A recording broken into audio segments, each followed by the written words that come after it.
Welcome back, everyone, to NerdWide Podcast, Episode 2, the official podcast of NerdWide.com. Of course, I am the loud one, the most beautiful looking person around the world. Of course, my name is Tyler Haynes, and I am with my favorite co host, the man, the myth, the legend, Mr. Chris Rivers.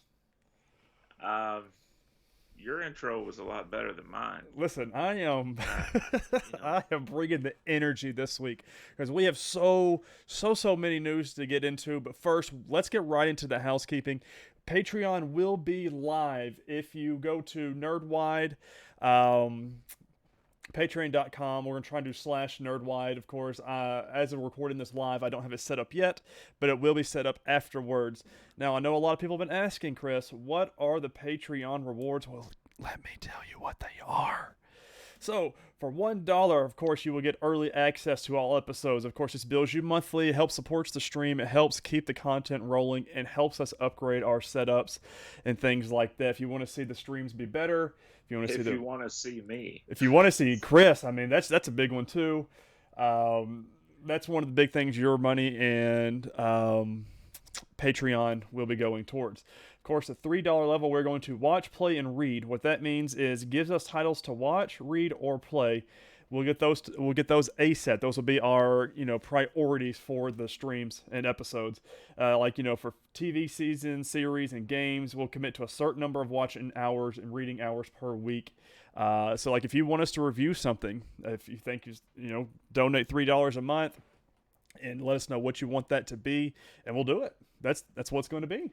It's just period, The $5 level is, of course, Showtime. Have any recommendations everyone needs to know about? Get your own segment once a month where we inform everyone of the titles you recommend. For fun, we'll let the community rank the best recommendations and reveal them on each end of the monthly show. Also, Patrons will get a discount on any merch that we eventually will offer. And I'm going to let you know, merch is a big deal for me, Chris. I don't know about you, but I am all about some merch. I know you are, man. I know for a while there, the biggest thing that you were so thrilled about was that SpongeBob G-string that you owned, and And listen, let me tell you guys, it hugs me in all the right places. Chris, how was your week? uh, thankfully not as eventful as the week before. So I will take that. yeah, Let's see. This week, nothing too crazy happened besides the biggest news, which we will get to because I've got a lot to talk about, especially on the gaming side.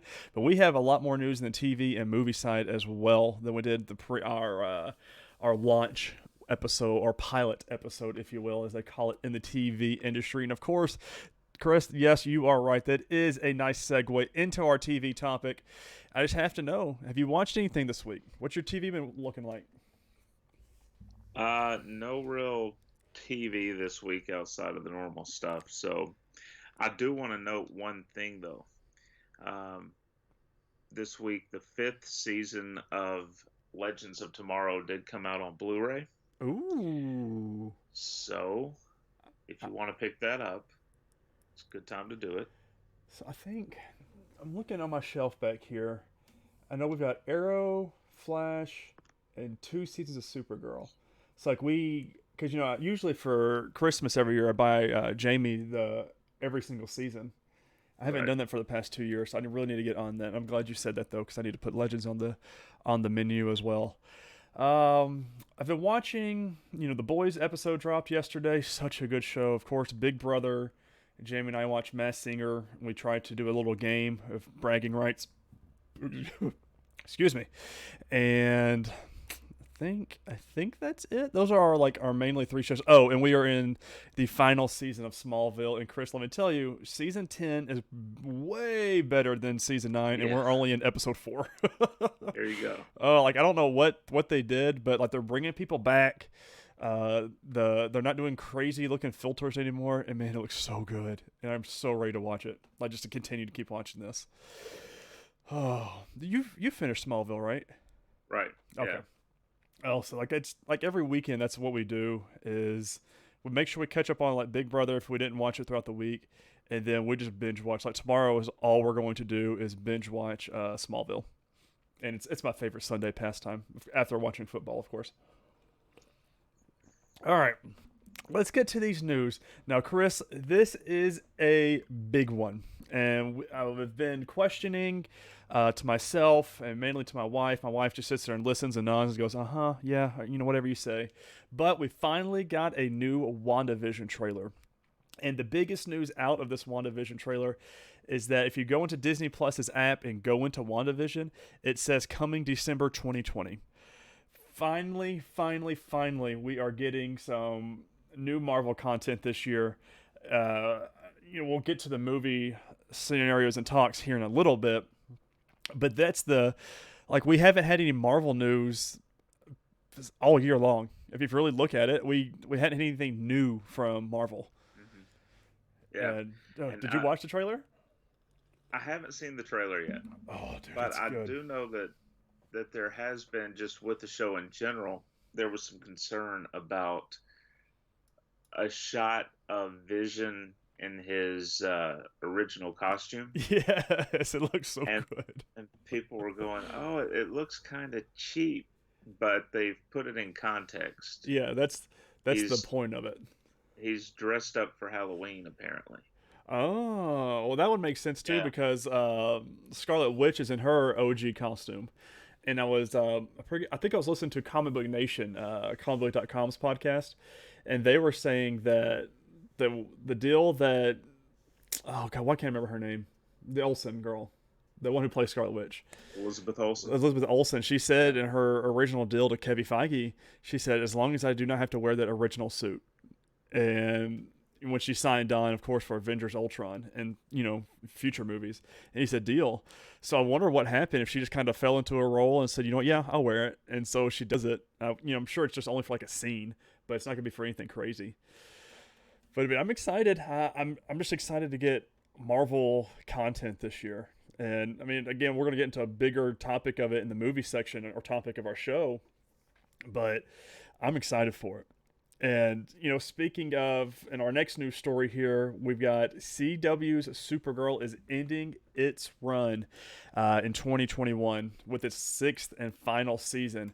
Of course, I am reading from eonline.com by Lauren Peister. I'm sure Peister. I don't know how you pronounce her last name. I'm sorry, Lauren, for that.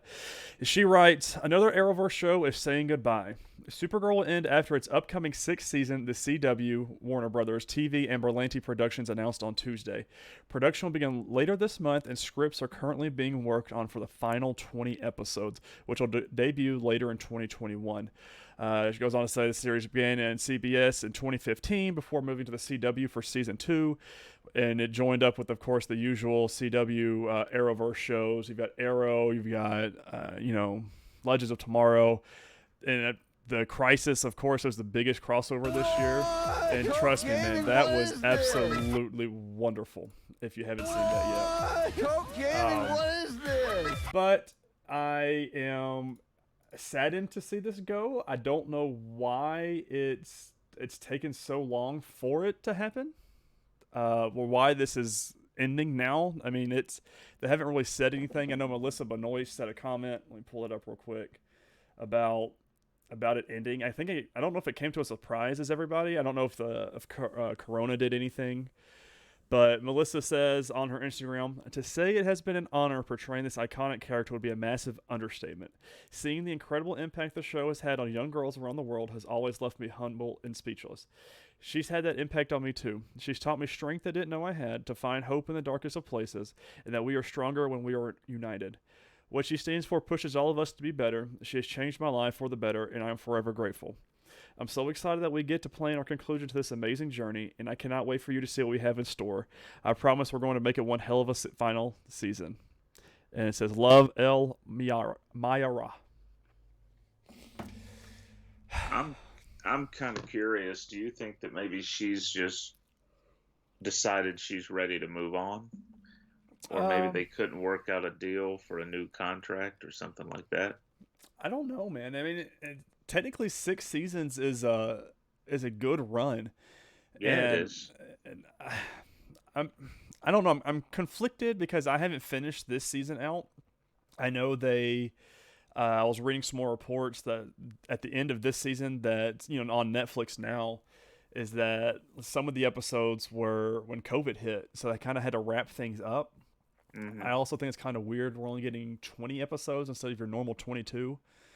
Again, I don't know if that's a COVID reason or what. I don't know if it was getting the ratings that they wanted. But I mean, we've got Flash still going heavy. The Legends of Tomorrow, which is the Arrowverse's most bonker show, if the most outlandish, if you will. Yeah.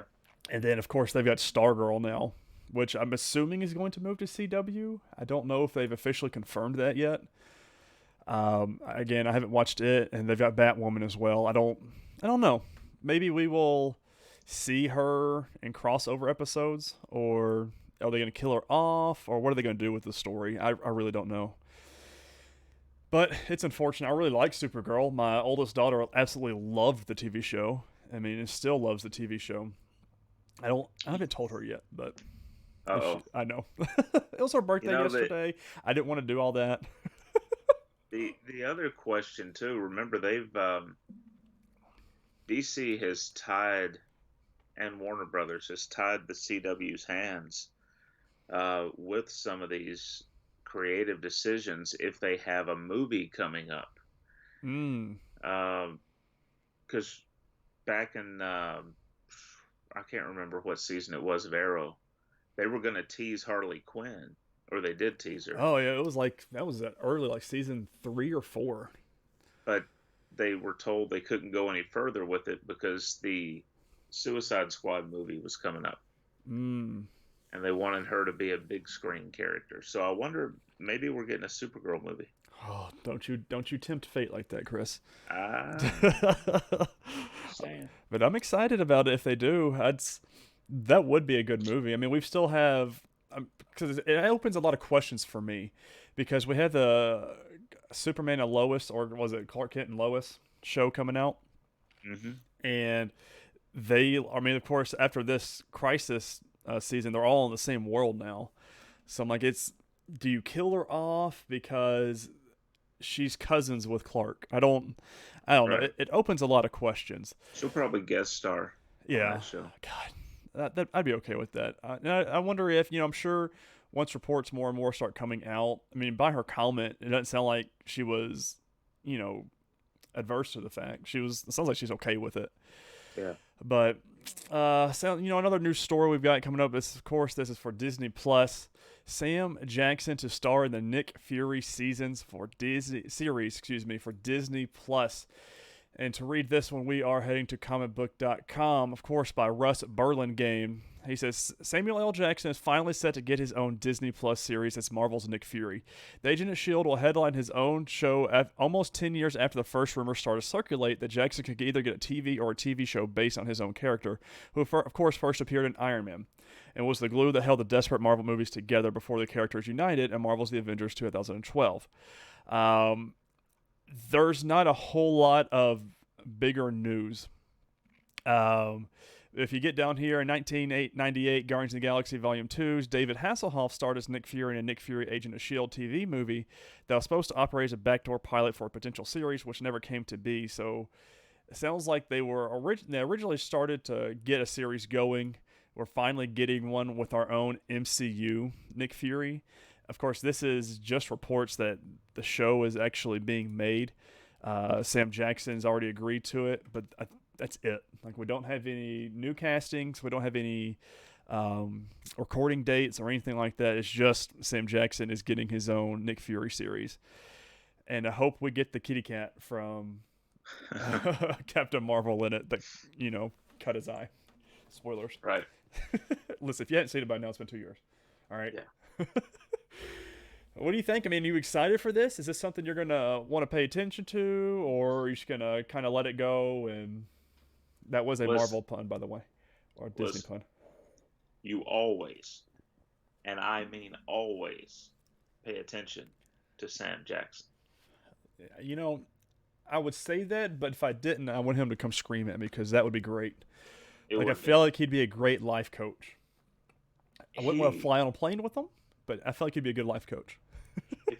if he wanted to raise money for charity, he could have people donate X amount of dollars, and he could record their voicemail Right. message. I'd be down for that. I would do it Yeah, too.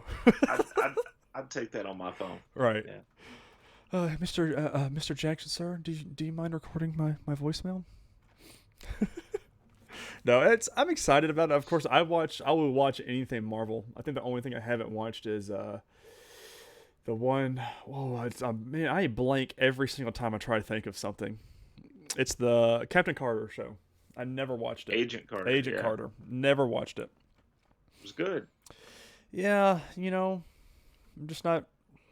I've got my coworker. She watched like the first 2 episodes because I had her watch all 23, 24 of the Marvel movies. And so she started watching that. She was, it's not the best. I was like, oh, well, all right, I'm not missing out on anything then. But listen, speaking of not missing out on anything, I browsed, Chris, and I browsed and browsed and browsed. I could not find anything releasing this week for 9/27 to October 3rd as far as TV, new season, series, anything like that. Right. And Yeah, nothing really notable. It's kind of a down week. I think they're all getting ready to launch though in the next couple weeks. yeah, we've got the fall primetime lineup and everything starting to come out. Speaking of Chris, the next topic we have is movies. And of course, this is the part where we're going to go ahead and say and ask the question, what you seen? But of course, if you listened to last week's episode, what we both have seen is The Devil All the Time, which we are about to get into our movie review of it. But Chris, I want to ask, have you seen any other movies other than that this week? No, that's the only one I watched this week. It's been a little bit of a light week for film. Yeah. We'll talk about something I did in addition to my normal stuff in gaming when we get there. Ooh, I'm excited. But Chris, it is now time for our segment, which we are going to call NerdWide Movie Reviews. And you bet I've got a theme song. Bow, chicka, waka, waka, waka, waka. What you seen, Devil All the Time, is a movie review. Chris? Right. All right, Chris. That's the first time I've heard that, and I hope it's the last. Chris, what did you think of The Devil All the Time? I'm gonna say that I would give this a. I'm gonna go with it. I'm gonna go with an A minus. Oh, an A minus? Really, Chris? I really like this movie. Oh, because I'm going on the lower spectrum. Yeah, I figured you might.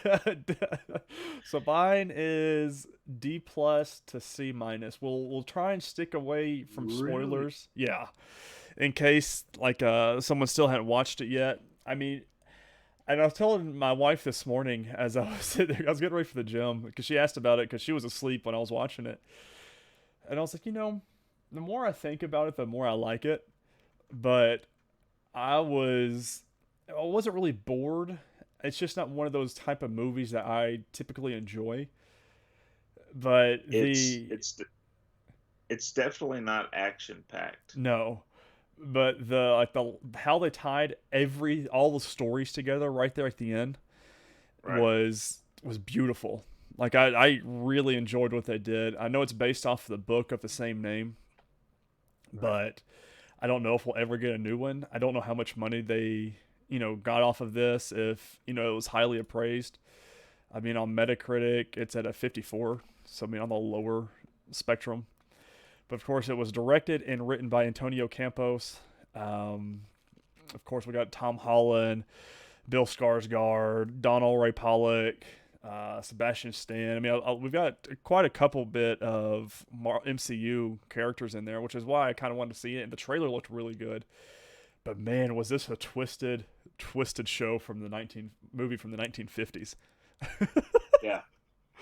Like there were so. a bunch of twists, things I really did not see coming. And again, like I feel like at the end of the movie was when everything picked up. Like the last 30 to 45 minutes was when the ball really started rolling for me.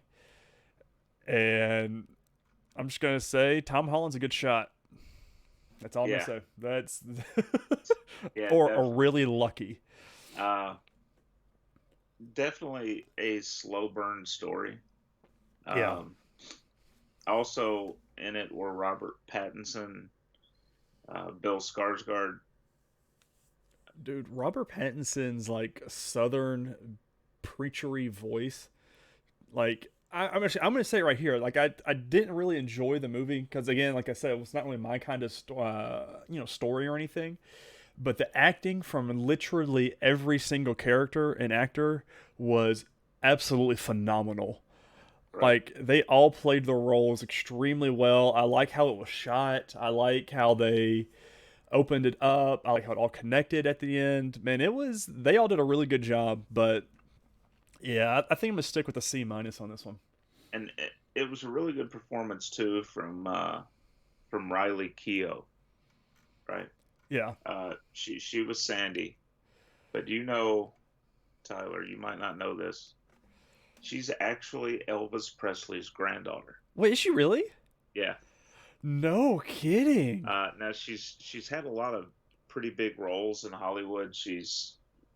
I think we may on the old podcast have talked about something else that she's done. Seems like we brought her up. I think we brought her up. Um, What did we bring her up for? Do you remember? I don't recall offhand.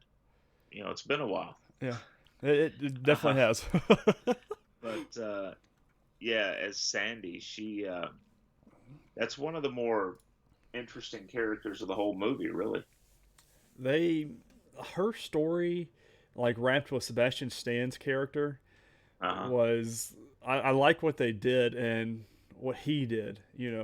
I can't like it's there's a lot of big notable things that if we talked about it, it'd be very spoilery, and I don't really want Right. to give that away to people. But I say watch it if you like book movies, and I'm assuming the narrator of the whole thing was reading from the book. So the narrator was the writer. No kidding. Yeah. Huh. Hmm. Now I will say this for people that may be on the fence about seeing it. The main theme in this is religion. Yeah. I mean, it's heavily And like southern steeped. religion. Yeah, and it's what I took away from it is it's almost a condemning of the what organized religion has become because we get the role that Pattinson's character plays in everything, Do you the know he's way from that Tennessee? the way that character is. Yeah, it was very interesting how so many of the characters that brought up faith or the organized aspects of the church, especially at that time, had these twisted aspects to their personality. And the one character that you end up rooting for is Tom Holland's character. Mm-hmm. And there's a couple of times where they make a point of having him say he doesn't go to church. Right. And like the when they did all of the like when you notice like especially with the his grandmother, he was like when you saw that he said that like the grandmother of the character. So Bill Skarsgård's mother in the show, like whenever you notice when he wrote the note, like she was so happy that Yeah. he found God again, started praying again rather. And then every time Tom Holland's character made a judgment note or anything, it's just real well directed and written. Like the grandmother character would like cringe away or like change the Hmm. subject, even with the was it not Sandy? It was the why can't I remember her name? Hold on, I've got IMDb pulled up, so I shouldn't stutter like this. Um, Lenora. But yeah, Like I mean, it's the same thing. Like how they all are like, no, he's just not our kind of preacher. We have to get used to this and everything. It was, yeah, oh, it's a very so it is a very I don't want to say hard R show. Like there's some very graphic things that happen one right there at the beginning, one right in the middle, and then throughout the series, or throughout the movie. But man, I'm I mean, still C minus for me. there's definitely it definitely does get graphic at points. But One like guy, it wasn't one of those like unnecessarily graphics though. I felt like it was necessary to show all this twisted stuff and right? things. I mean, one guy ends up castrated, Yeah, you yeah, know, at, and you catch a glimpse. yeah. It's It's the I think the most graphic thing, and I'm not spoiling anything, guys, but if you're there was a dog crucified. yeah. It's probably to me. I think that was probably the most graphic. But Well, the opening was oh yeah, okay, pretty graphic too. yeah. Yeah, I don't want to hurt you puppies though, Chris. Yeah, Lassie come home. Lassie, come home. All right, guys, let's get right into our notable news. Our first big one, it kind of ties in with the TV topic, but we're going to get right into the movie. I put this in the movie aspect for a reason. So James Gunn is reteaming with John Cena on the Suicide Squad spin-off series called Peacemaker, coming to HBO Max. And we're going to Deadline.com, and this is Peter White from Deadline. HBO Max has called in the Peacemaker, ordering a TV spin-off of James Gunn's upcoming Suicide Squad movie starring John Cena. The streamer has handed Peacemaker an 8-episode straight-to-series order for its first season with the Suicide Squad director, writing all episodes and directing a number of them. I know he's since this has came out, he is directing the first 2 episodes for sure. But they go on to write, the show will explore the origins of the character that Cena plays in the 2021 movie. It says it marks the latest major DC Comics original on HBO Max and comes after the service revealed making spin-offs of Batman, the film as well. So Chris, let me ask you, we haven't really talked about it on air before, but are you excited for this Suicide Squad movie with James Gunn? I'll watch it. Yeah, that's when they did the DC fandom, I watched the little suicide thing and everything. Yeah. It's got weird characters like Polka Dot Man, Peacemaker with John Cena. I mean, Harley Quinn's still in it. I don't know if I'm gonna watch the Peacemaker show, but it's supposed to be like a prequel to the movie, and I don't know, man. I'm not really too 100% excited about this. It doesn't get me going, if you will. It's going to be interesting to see what the streaming numbers are Right. for that show, because I don't see it being that popular. I feel like it's only pandering to like your hardcore DC fans or your hardcore James Gunn fans. Which, I mean, I love James Gunn, don't get me wrong. That's not going to be a show for me. But Now, if they can get the wrestling audience to come over with John Cena, maybe it's a different story, but yeah, I don't know. I mean, they say like there's going to be some characters from Suicide Squad going to be in there as well in the show. like Polka Dot Man. Yeah, Polka Dot Man. There's a food and juice guy. He's not in the movie, but he's a part of the Suicide Squad. Like he's going to like the D, G, E, and F listers for that movie. Oh man! Speaking of movie, Chris, we kind of hinted at this in the TV topic, but Marvel delays all of its upcoming MCU movies. I am depressed to say that this one hurts. So for the first time in 11 years, we are not getting a MCU movie. We're going to go to comicbook.com by Kofi Outlaw. Disney announces release date changes for 10 upcoming movies, but of course, we only care about the MCU one, so here we go. Black Widow, which is originally supposed to hold a date in 2020, I think it was February, the end of February is when it was first supposed to launch. It is now being pushed back until May 7th, 2021, instead of in November of 2020. That takes a fall, but Shang-Chi and the Legend of the Ten Rings. He goes on to state the biggest surprise is that Marvel Studios has reordered the MCU Phase 4 release slate for all the movies. Eternals completed filming and was set to release second after Black Widow, but now it will release third. Shang-Chi and the Legend of the Ten Rings will now follow Black Widow and be released on July 9th, 2021. And then Eternals will now be delayed. As stated, Eternals will now arrive third, following Shang-Chi on November 5th, 2021. It was previously set to hit theaters in February of 2021, after originally being set for fall 2020.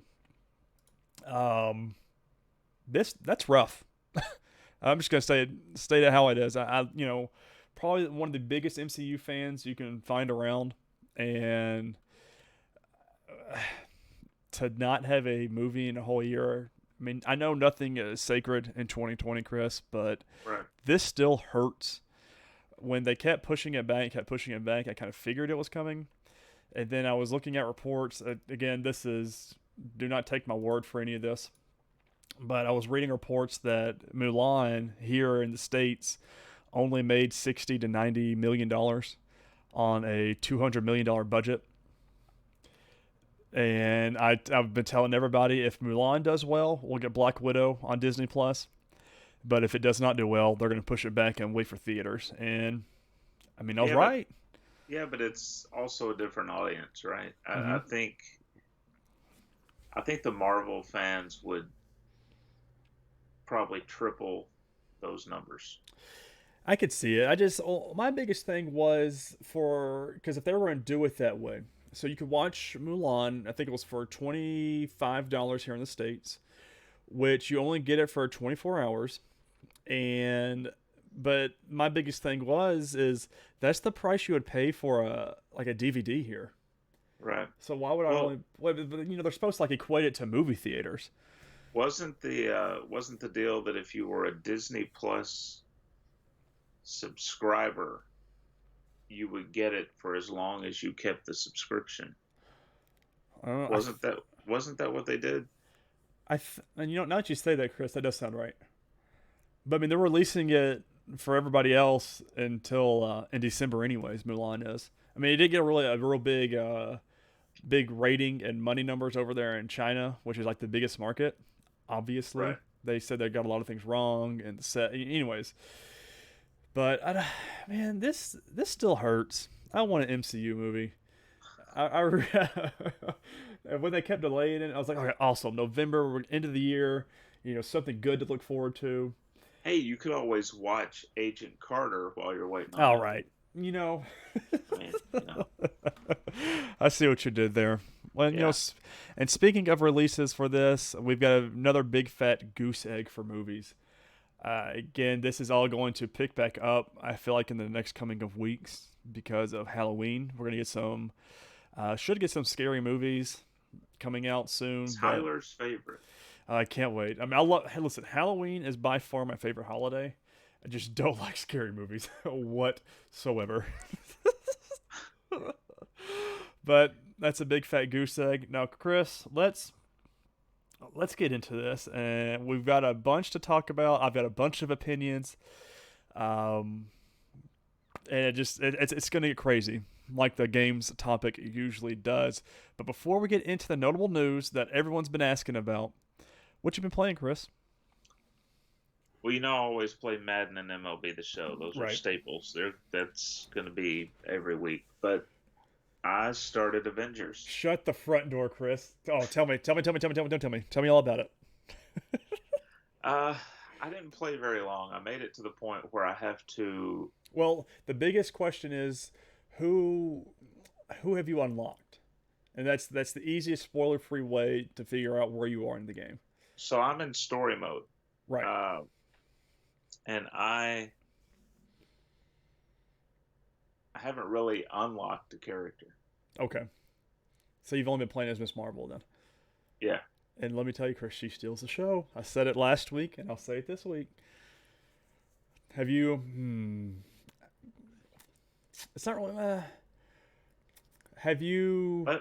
Let me put it this... I'm in the Heroes Park. Oh, okay. I know exactly where you are then. Dude, what? Oh, but we're gonna have to do a spoiler-filled episode one day of the Yeah. Avengers once you're done playing it and everything, because I could talk about that for 45 minutes on its own. That game. I've been likewise. My normal staples are Destiny 2 mainly, but I've been playing a lot of Avengers as well. I'm trying to grind to get my hero level up so I can platinum the game. But Right. I actually, because Iron Man was my main, but now I've rotated forces here, and Thor is now my go-to character in this game. I just have more fun playing as him, and Yeah. it's just awesome.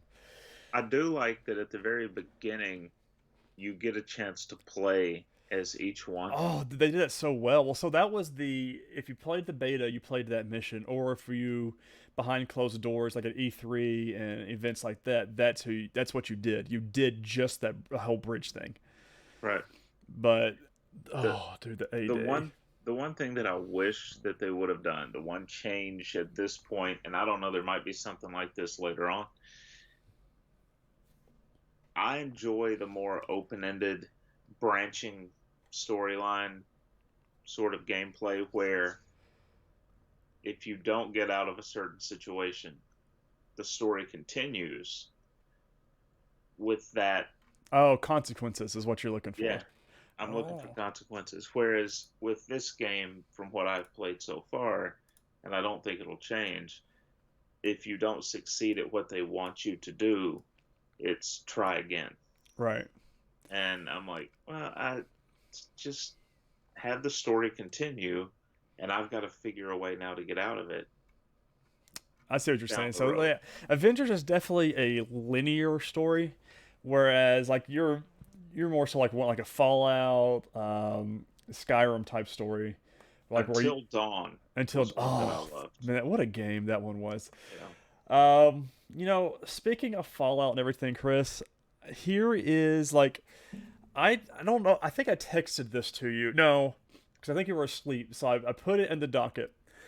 And so we're switching over to our news section, and this is the biggest news like in a long time. So Xbox and Microsoft acquires Bethesda's studios, and I put in the docket, in not in quotations, but in brackets. Holy shit! So I'm going over to TheVerge.com right now. This is written by Addie Robinson. And it says Microsoft has agreed to acquire ZeniMax Media, the parent company of Doom and Fallout studio Bethesda Softworks, for $7.5 billion in cash.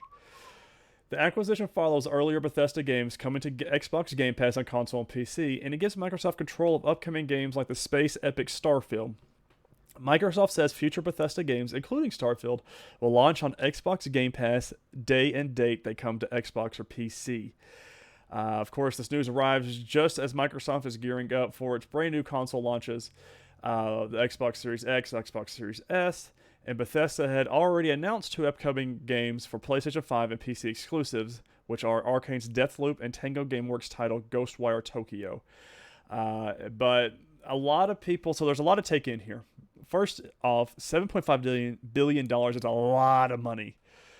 But I think it'll work out for them in the end. A lot of people have been asking, are these games going to be exclusive to Xbox?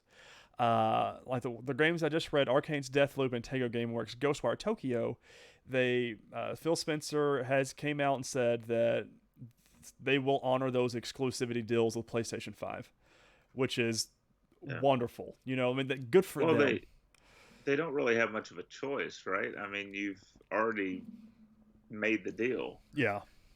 So you have to have it exclusive, I would think, at least for a short time. So, but like everyone's saying, like the biggest games here are your Elder Scrolls and your Fallouts. Everyone says, Right. are they going to be Xbox exclusives? And a lot of people are on opposite sides of the spectrum of this. I, for one, say yes, they are going to be Xbox exclusives. And my reasoning behind that is you don't pay $7.5 billion for a company to not get the exclusivity rights. Right. I mean, Yeah. but Bethesda Studios would make more money, obviously, if they released across the platform. There's two mindsets you could take with that. But Chris, Bethesda Studios, one of my all-time favorite studios, is now in the Microsoft Xbox family. Uh-huh. And every one of their games are coming to Xbox Game Pass, which I am an ultimate Game Pass member. I pay the $15 a month. The only thing I hate about this is that iPhone and Apple are not playing buddy buddy with Xbox, and I can't get Yeah. xCloud streaming, so I can't play those games on my phone, which is like a huge thing for Ultimate Game Pass members. But Yeah. even still, they've already said that their backlog of games from Bethesda, they're all going on Game Pass. So like your Fallout 4s, your Elder Scrolls, your Dishonored 1s and 2s, and the spin-off series, all of that is coming to Game Pass, and I can play those for free, essentially. And it just, I mean, I've already played them all, beat them all, whatever. But that's just, it's so exciting. Now, a lot of people have been saying, well, what does Xbox have? PlayStation's got Insomniac. They've got all these big companies, big name companies. Sony, Santa Monica for God of War. Things like that. So what does Xbox have? Well, now everybody, they've got Bethesda, on top of all these other smaller companies, albeit. But this is huge, like huge for Xbox, and I can't wait to see what happens. Phil Spencer, Major Nelson, Todd Howard, and why am I blank? Oh, Pete Hines, all did a little 20-minute video of everything, and it's up on YouTube. You just search up Bethesda Xbox Zoom call, and you can pull it up and watch it. I mean, if you're heavy into games and figure out what happens on the back end, I say watch it, because like they tell stories of happened and how excited they are about all of this, because they've worked side by side before and often. This isn't like they're brand new people to each other. They've been around for all about 20 years with each other, so this isn't new to them. But it's I can't. $7.5 billion. And my question is, Chris, do you think that's the TikTok money? Because Microsoft was in talks of buying TikTok, and ultimately said no. It's probably a little bit of it, at least. Yeah. Oh. It makes sense, because Microsoft is starting to put more of an emphasis on subscription service over hardware. Yeah. So this is perfect, because they have an influx now of older and, of course, current and future titles going into their subservice that PlayStation gamers won't have access to. Right. If they do it exclusive,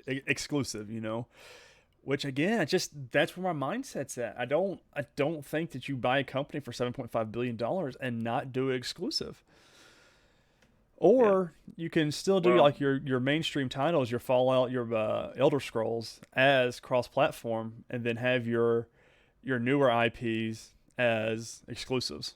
I could see that. Yeah, because here's how this, instead of doing an exclusive agreement with Bethesda, which is what typically would happen. Yeah. Right? They acquire them. So they own Bethesda. So if they allow Bethesda to make cross-platform titles, PlayStation pays Microsoft essentially for those games. So you're paying your top rival for access to certain games. See, that's a good way to look at it, though, because you're making them. I mean, you're gonna get your money back for it, but same thing with Nintendo. Like, I know we want this on our platform. What do we got to do? See, Chris, this is why you're on the show. You got thoughts that I just don't have. And that's it. That's. And speaking of things I don't have, let's talk about the Xbox pre-orders. Of course, they are now live, and I say the same thing I said with PlayStation 5 pre-orders. Good luck. So Tuesday morning, although Xbox did a much better job than PlayStation. We talked about it last week, the big pre-order snafu, whatever you want to call it. Xbox did much better. They said this is when they're going live. This is where you go for them. I sat in queues. I've refreshed pages. Don't tell my bosses this, for an hour and 10 minutes at work. Just refreshing, baby. I finally did buy one, though, off of Amazon.com. But, Chris, here is the kicker. Much like the PlayStation news that they sent out, I got an email last night from Amazon.com. It says, "Hello. We're contacting you about your order of Xbox Series X to let you know in advance that you may not receive this item on the day it is released due to high demand. We are making every effort with the supplier to procure more inventory. We'll provide additional updates once more information becomes available." Now, am I worried? A little bit. I mean, I'm still getting one, but Right. it sounds like it could not be on November 10th when it launches. But where PlayStation has not been very like their communication has not been great with all this, Xbox has been. I feel like Xbox is going to fulfill what's already been pre-ordered. So honestly, I'm not really that worried about it. I think I'll still get it, if not that day within the same week of the launch. So I'm not really concerned. This was I think I said last week I wasn't sure if I was going to buy an Xbox, but this was a last minute decision, and I had me, my wife, and Tim, a buddy of mine. He went through the Microsoft store, bought his, and he was going to buy me one, but I got to Amazon faster than he could buy another one, and my wife couldn't buy one. So luckily we got what we wanted. I tried yesterday again, which was a Friday, for a PlayStation 5 at GameStop. They said they were going to have them. I sat in queue for 40 minutes before it finally said they were sold out. I don't know. I mean, I'm excited. I mean, Xbox pre-orders alive. Our new console generations are finally happening, and I was finally able to actually get one.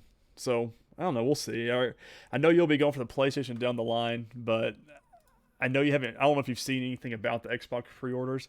I'm just going to say they went much better than. Still not great, but they did go much better than the PlayStation did. Well, that's good. But speaking of, we were talking about earlier about xCloud and streaming services. Amazon came out on Thursday, Chris, and said they are starting their own cloud-based streaming service. We are going to. Oh, dude, I'm excited for this one. We go to IGN.com for this one by Matt T.M. Kim. Amazon announced its foray into the cloud video gaming streaming today with Luna, a new streaming service that will let users stream games directly from the internet-connected device. It's similar to services like Google Stadia and Microsoft's xCloud, and IGN learned additional details in a media Q&A following the announcement. Like similar services from Google and Microsoft, Amazon Luna is a cloud-based gaming service where, for a monthly subscription, users can stream and play games directly on their TV, computers, and smartphones. Luna has taken a page out of the Xbox Game Pass playbook and offers a subscription to a library of games called the Luna Plus channel, along with 4K streaming for $5.99 a month. Stadia Pro, which is $9.99 a month and comes with features like 4K streaming, also includes a library of games that members can play instantly. But the channel system is Luna's prime differentiating feature, as Amazon also announced an Ubisoft channel, which will come with the newest Ubisoft games on the day and date they launch. Amazon confirmed that the Ubisoft channel will require a separate subscription, and other channels are being planned for Luna currently.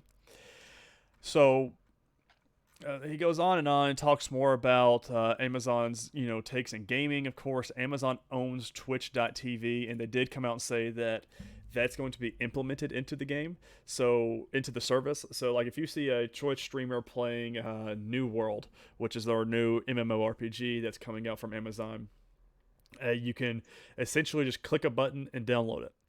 So I sent my request in for early access, which you'll have to buy the controller, which is $50 US dineros, if you will, and it comes with the. I'm going to mute mine before she starts talking to me. It comes with Alexa on the controller. So all you have to do is say, "Alexa, let's play New World." And she pulls it up on whatever device you want to be pulled on. So I could be like, because we're an Amazon family here. I don't know what you guys use. I don't know if you're a Google family over your way, Chris. But we've got an Amazon dot in every room. And we've got a Fire TV. All of our TVs are Fire TVs.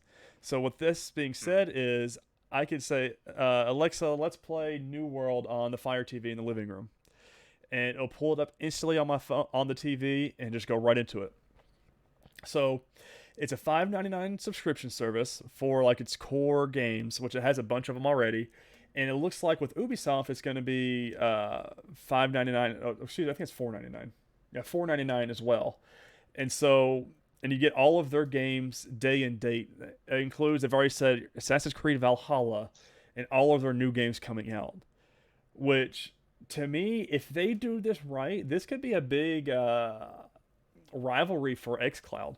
Stadia is horrible. Not a lot of people enjoy it. Not a lot of people use it.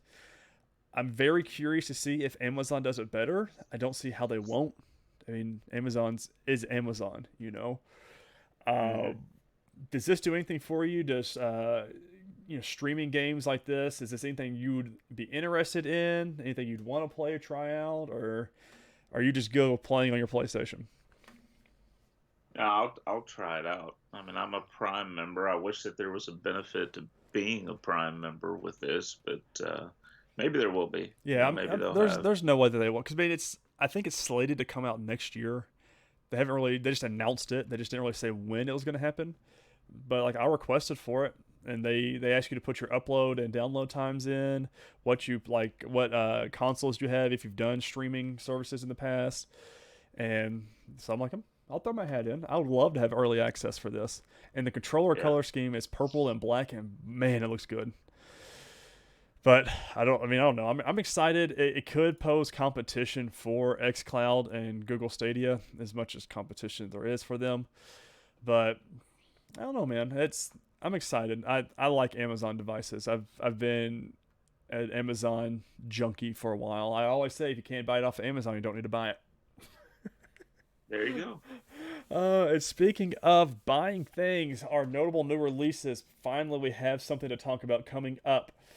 And this will be for the week of 9/27 to October the 3rd. We've got two big games that people have been waiting for. First one is Crash Bandicoot 4, titled It's About Time, coming to PlayStation 4 and Xbox One, comes out October 2nd. And Star Wars Squadron comes to PC, PS4, and Xbox One on the same date of October 2nd. I know Star Wars Squadron you can play in VR, on PlayStation VR, throughout the whole game and multiplayer. If I will play it if it's free. I'm not big into like the big plane games like that, but I've heard it's good from what people have played with it. And Crash Bandicoot 4, the demo is out if you pre-order the game, and I mean, those are two big Friday releases. Yeah. So, have you ever played Crash Bandicoot? Yeah, I think I played the first two. Maybe you can get the collection right now for $20. It's on sale as of this recording, but I've never been a big Crash Bandicoot fan. But from everyone that I have heard, the demo is good. It's going to be a fun game. There's the female Crash Bandicoot, whatever her name is, or whatever she is. But yeah, Star Wars Squadrons, a lot of people are looking forward to that, because it's our next big video game for Star Wars. Just not into a plain flying game. We did not have any fan questions or live call-ins this week, Chris, but I have reached out to a bunch of different people. They are loving the show. People are listening and are tuning in. I'll have the numbers pulled up for next week, or I could text those to you, and we can talk about those on the back end. But the biggest thing is, guys, Patreon will be live by the time you listen to this recording and or watch the video. I'll put it in the links and descriptions of everything. So if you are generous and want to, give us some money, so we can make this podcast better, smoother, so you can actually see Chris's face on the back end or on the front end, and just make this a better podcast for you guys. We would lovely appreciate it. You get 10% off on merch whenever we, go down that line. But guys, it's been a great week. People are enjoying the show, watching, and saying a good job. And I can't wait. Well, listen, Chris, I don't know if you saw my tweet earlier this week, but we've got our first comments in on YouTube, and I forget the lady's name, but she said, "Great show. I'm looking for a boyfriend." And one of my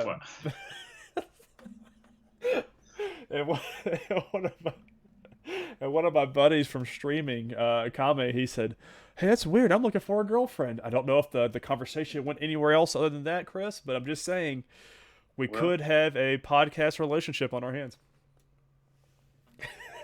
yeah, that's interesting. Chris, you got anything else for everybody? Oh, that's a pretty good note to end it on. Well, guys, thanks for everyone listening and watching live. And of course, we all hope you enjoyed this episode of NerdWide Podcast. If you've got any hints, suggestions, recommendations, of course, leave them in the comments. DM Chris or I on Twitter, or email us at nerdwide@gmail.com. Anything you want, like if you've got suggestions, how to make the show better, what you like, what you don't like, let us know. We can't fix anything if we don't know.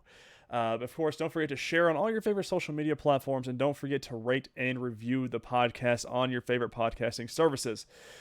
And we talked about social media. Speaking of, you can follow NerdWide's direct channel at nerd_wide on Twitter. You can follow me personally at Ty_Haynes, and you can follow Chris at MavTN7. As always, guys, this has been this week's NerdWide Podcast, and we cannot wait to see you guys next week and fill your ear canals with our voices next time. Y'all have a great week. Bye, guys.